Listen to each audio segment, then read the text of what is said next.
In the heart of Paris, in a cramped and cluttered studio, a young painter named Henri labored over his latest canvas.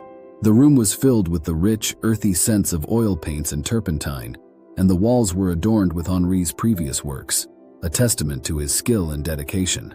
But it was his current project that consumed his every thought, a painting of a nude model who had captivated him like no other. The model's name was Isabelle, a young woman of breathtaking beauty and grace. She possessed an otherworldly quality that seemed to draw Henri's eyes to her again and again. Her alabaster skin was smooth and unblemished, her curves soft and inviting. Her long dark hair cascaded down her back like a waterfall, and her eyes were the color of the ocean on a clear day. Henri had first seen Isabelle at a cafe near his studio, where she had been waiting for a friend. He had been immediately struck by her beauty and had approached her, asking if she would consider posing for him. To his delight, she had agreed, and they had been working together ever since. As the days turned into weeks, Henri found himself becoming more and more obsessed with Isabelle. He would spend hours staring at her, trying to capture her essence on canvas. He would sketch her from every angle, memorizing the curve of her hip, the slope of her shoulder, the arch of her foot. And as he worked, he would find himself becoming aroused, his thoughts filled with carnal desires. Isabelle, too, seemed to be affected by their intimate sessions.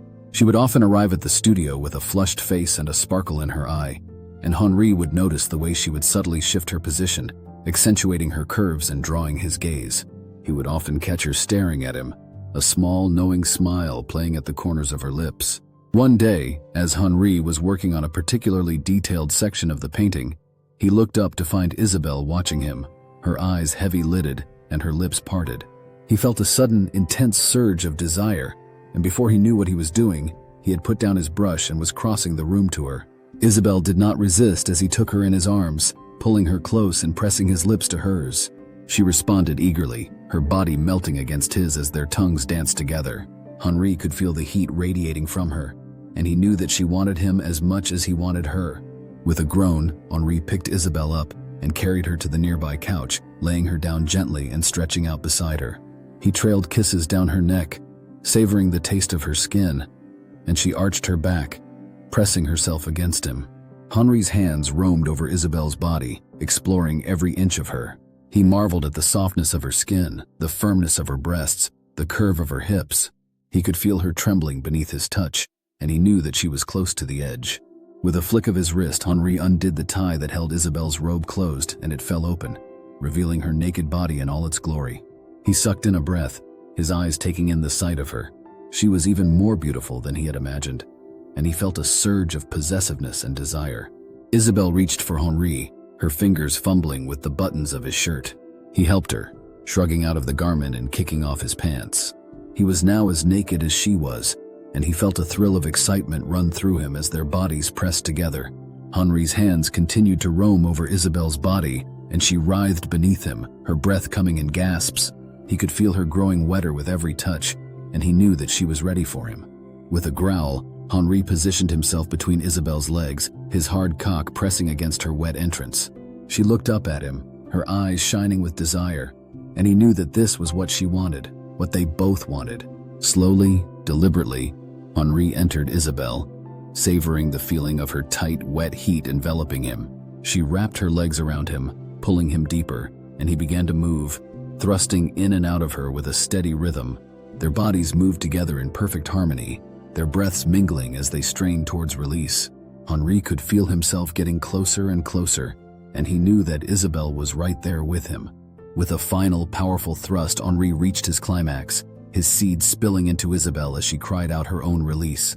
They lay together, spent and satisfied, their bodies slick with sweat and tangled together.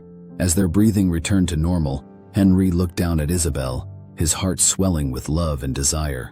He knew that he had found something special with her, something that he would never let go of. But as much as Henri cared for Isabelle, he couldn't shake the feeling that something was holding her back. She would often grow distant, her eyes clouded and her smile forced. Henri knew that she was hiding something from him, but he didn't know what. One day, as they were taking a break from their session, Isabelle opened up to Henri about her past. She told him about her troubled childhood, about the abuse and neglect that had left her scarred and broken. She told him about the men who had taken advantage of her, who had used her and discarded her like a piece of trash. Henri listened in silence, his heart aching for Isabelle. He couldn't imagine the pain and suffering that she had endured, and he vowed to do everything in his power to help her heal. Together they worked through Isabelle's issues, confronting her demons and learning to trust again. It wasn't easy, and there were many setbacks along the way, but they were determined to make it work. And as they continued to work together, their passion only grew stronger, their love only deeper. The painting that Henri had been working on became a symbol of their love, a testament to the chemistry and desire that had brought them together. One night, as they were working late into the night, Henri decided to add a new element to the painting. He wanted to capture the raw, unbridled passion that he and Isabelle shared, and he knew that nudity was the only way to do it justice. He asked Isabelle to pose for him, completely naked, and to his surprise, she agreed. She shed her robe and stood before him, her body bathed in the soft glow of the studio lights. Henri's breath caught in his throat as he took in the sight of her, and he knew that he had to capture this moment on canvas. He worked quickly, his hands flying as he tried to keep up with the images in his mind. He captured the curve of Isabelle's hip, the slope of her shoulder, the arch of her foot, and he could feel the heat and desire radiating from her. As he worked, Henri couldn't help but feel a sense of pride and accomplishment. He had captured the essence of Isabelle, the beauty and grace that had captivated him from the very beginning, and he had done it in a way that was both tasteful and sensual, a testament to their love and passion. When he was finished, Henri and Isabelle stood back and admired the painting. It was even more beautiful than they had imagined, a true masterpiece that would be remembered for generations to come. And as they stood there, wrapped in each other's arms, Henri knew that he had found something truly special with Isabelle. They had created something beautiful together, something that would sustain them through anything. In the following weeks, Henri and Isabelle's passion only grew stronger. They would often find themselves tangled up in each other, their bodies moving in a dance as old as time itself. The studio became their sanctuary, a place where they could explore their desires and indulge in their love for each other. One day, as they were taking a break from their work, a knock came at the door. Henri opened it to find a beautiful woman standing on the other side. She introduced herself as Claudette, a friend of Isabelle's, and asked if she could join them in the studio. Isabelle, surprised but pleased to see her friend, agreed, and Claudette stepped inside. She looked around the studio, her eyes taking in the paintings that adorned the walls. "You are very talented," she said to Henri, a note of admiration in her voice. Henri thanked her, and the three of them continued to chat, their conversation flowing easily.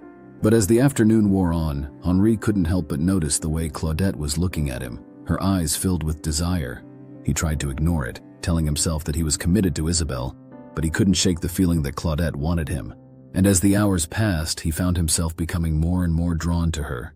Finally, as the sun began to set, Claudette made her move. She stood up, her body swaying gently, and walked over to Henri. She took his face in her hands and kissed him, her lips soft and inviting. Henri hesitated for a moment, but he couldn't resist the temptation. He kissed her back, his hands roaming over her body as she pressed herself against him. Isabelle, watching from across the room, felt a stab of pain in her heart. She had known that Claudette had always had a thing for Henri, but she had never thought that he would betray her like this. With a cry, she ran from the room, tears streaming down her face. Henri, torn between his love for Isabelle and his desire for Claudette, didn't know what to do. He stood there frozen as Claudette looked up at him, a small smile playing at the corners of her lips. "I told you that you couldn't resist me," she said, her voice filled with triumph. Henri, realizing what he had done, felt a wave of guilt and regret wash over him. He had betrayed the woman he loved, and he didn't know if he could ever forgive himself. As the days passed, Henri tried to make things right with Isabelle, but she refused to see him. He knew that he had hurt her deeply, and he didn't blame her for wanting to cut ties with him. But even as he mourned the loss of his love, he couldn't shake the feeling that there was still hope. He knew that he had made a mistake, and he was determined to make things right. He threw himself into his work, pouring all of his pain and regret into his paintings. And as he worked, he found himself thinking of Isabelle, remembering the way she had looked at him, the way she had felt in his arms. Finally, after weeks of soul-searching and hard work, Henri knew what he had to do. He packed up his things and set off for Isabelle's apartment, determined to make things right. He knocked on her door, his heart pounding in his chest. She opened it, her eyes filled with suspicion. "What do you want?" she asked, her voice cold and distant. Henri took a deep breath, gathering his courage. "I came to apologize," he said, his voice shaking. I know that I hurt you, and I'm sorry. I love you, Isabelle, and I can't imagine my life without you." Isabelle looked at him, her eyes searching his face for any sign of deceit. But all she saw was sincerity and regret, and she knew that he was telling the truth. With a small cry, she threw herself into his arms, tears streaming down her face. "I forgive you," she said, her voice muffled against his chest. "I love you too, Henri. I always have." Henri held her tight, his heart swelling with love and relief. He knew that he had a long road ahead of him, but he was determined to make things right. And as they stood there, wrapped up in each other's arms, Henri knew that he had found something truly special with Isabelle. He had found a love that could withstand anything, a love that was strong and true. And he knew that as long as they had each other, they could face anything that the world threw their way.